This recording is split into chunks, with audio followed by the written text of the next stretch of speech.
In a dark apartment, someone keeps knocking on the door. Hannah goes to check it out and hears a growling noise. So she takes her gun and waits. Suddenly, a monster breaks the door and gets ready to attack.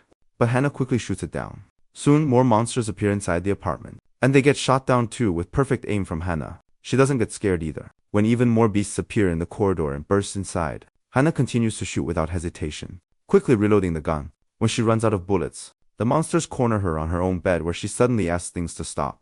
It turns out this is a video game and she's noticed a glitched monster. So she informs the creator. Before hanging out, the creator asks her to join the tournament this year. But she turns the offer down because she knows she has no chance of winning. Hannah works as a professional video game player and tester, which doesn't always pay well. However, it's the perfect job for her, because she suffers from agoraphobia, meaning she's deeply afraid of leaving her home. This is why her door has tons of locks and even an electronic one with a password. After spending the whole day testing that virtual reality game, she decides to comfort herself by playing Tetris on her old Game Boy. Sometime later, the mailman comes with a package and asks for her signature. Hannah has to ask him to leave the package in the device, in front of the door, and hide, which the mailman is after some hesitation. Then Hannah opens the door just enough to peek out and sign on the device. At that moment, a little girl appears in the corridor and asks why Hannah is scared. She also asks to enter the apartment, which Hannah turns down.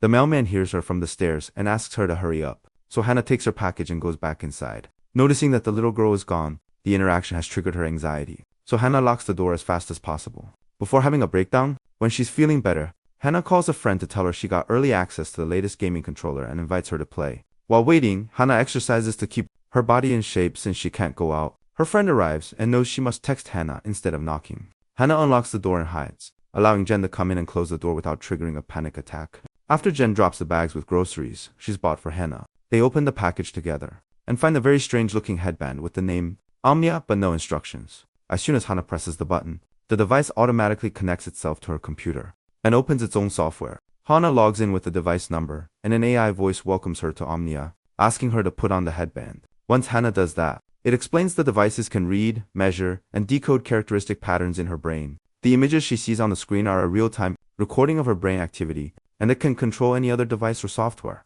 So when it comes to gaming, her reaction time will be reduced to 0. First, they need to calibrate it, so Hannah starts working on the exercises, while Jen cooks a bunch of meals. That will keep Hannah fed for a few days. The first exercise is about typing, so Hannah has to press the letter that appears on the screen. She starts by using her fingers normally, but eventually the machine learns how she thinks and buttons aren't needed anymore. Now Hannah can type words on the screen by just thinking them. Hannah gets so obsessed with it that she doesn't even touch the food. At that moment, the landlord knocks on the door asking for the rent money, so Jen has to tell him to go away, since Hannah didn't even hear the knock. Then Jen announces she must leave, and Hannah finally gets off the chair to get the door. But the exercise on the screen continues to be filled. When the computer changes to the second exercise, the power goes out for a few seconds before coming back to normal. Hannah goes back to the calibration, which this time asks her to use the mouse for the next several hours. Hannah does nothing but work on calibrating the device, which starts asking to test other things like headphones and microphone whenever she gets sleepy. She drinks tons of energy to stay awake. This causes the AI to point out her reaction time is slowing and tells her to rest. Hannah goes to sleep, yet the device keeps on reading her brain patterns, and the speaker starts playing lots of static noises. In the apartment, a strange vision of a child's hand and a bird in a cage haunt Hannah's dreams. When Hannah wakes up, she's horrified to discover her gums are bleeding. As she stares in the mirror, the little girl from yesterday knocks on her door and asks her to play with her. Hannah explains she can't and shares stories of her childhood. When she was a child, her mother wouldn't let her out, so she had to learn how to play alone. This is why she became a fan of video games and addicted to Tetris. She offers to lend Tetris to the girl, but she isn't answering anymore. The conversation has made Hannah nostalgic, so she searches for an old box in her closet and starts looking at childhood pictures, crying as she remembers playing with her dad under the rain. She still has the ball from those days, and when Jen visits again, they play with it as part of the device calibration, since the next exercise is about reflexes and depth perception. Jen gets bored and throws the ball on the bed, while Hannah mentions music, causing the device to play some songs in the speakers. The girls then have fun dancing together. Moments later, the next exercise asks for pain. Jen refuses to help and leaves. Using a tool, Hannah ends up doing it herself. Thankfully, just a little line is enough, and this finally finishes the calibration process. The AI explains the device will continue to learn the more Hannah uses it. Afterward, Hannah takes care of her wound and finally eats something, before grabbing a bunch of energy drink cans and going back to the computer. She starts playing the game normally, but soon she stops using her hands, controlling everything with just her mind. Thanks to the device, just as promised, her reaction time is flawless, and she easily wins every match. Meanwhile, in her room, the bed sheets are moving and a mysterious hand grabs the ball.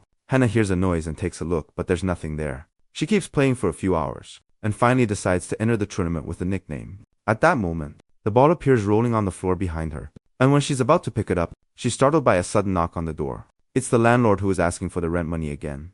While Hannah goes to ask him for more time, the ball floats up and glitches until it disappears. The landlord says Jen promised the money many days ago, while Hannah thinks it was yesterday, making her realize she's lost track of time. Hannah promises the money will come next week, and asks about a girl living in the building, but the landlord is already gone. Then Hannah returns to the living room and discovers the ball has disappeared. Later, Hannah goes through her exercise routine, not noticing the strange ghosts appearing in her room. The next time she showers, she finds her mouth bleeding more heavily, and suddenly her face becomes monstrous in the mirror. But it turns out to be a nightmare. As she tries to calm down, the ball reappears in the living room. While she notices this, the strange ghost appears behind her, and is again not seen. Getting worried, Hannah activates her phone with her mind and calls Jen, asking her to come over and apologizing for her behavior. Then Hannah puts on her VR set and waves her hand over the ball, causing it to disappear. Doing the same brings it back, and even transforms it into a bird that she picks up. The little bird flies around, before returning to the floor and becoming a ball again.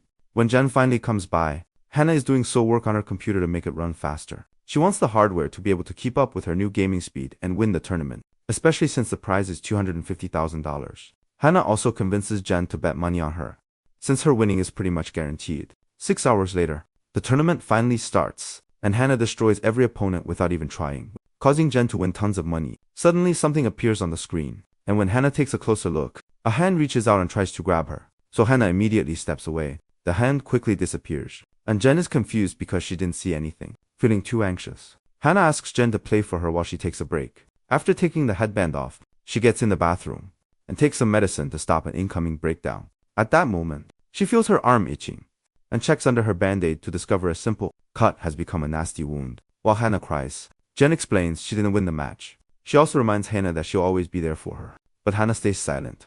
Once Hannah comes out, they play retro video games, and she shares the story of the little girl, which Jen finds weird because she doesn't know of any children in the building. Then Hannah makes a confession. Her mother was agoraphobic too, so it's always been in her genes. She feels bad for having become like her mother, and Jen offers to help her leave, but Hannah doesn't dare. After Jen falls asleep, Hannah distracts herself by playing Tetris, not noticing the way the walls and objects in her apartment were coming apart in cubes floating around her. The next morning, Jen notices Hannah looks tired, and Hannah isn't even sure if she slept or not. After Jen leaves for work, Hannah hears some chatter and discovers a shadow outside the door. Suddenly, the little girl speaks, and Hannah tells her she'll lend her a game. But when she turns around, she discovers the door has been opened. Terrified, Hannah gathers her strength and dares to step out on the corridor. As she hears the girl giggling, she hesitantly takes another step, only to hear her door close behind her. So she desperately runs back and tries to open it. Somehow it's locked, and Hannah must use her key. But there's also the matter of the security chain.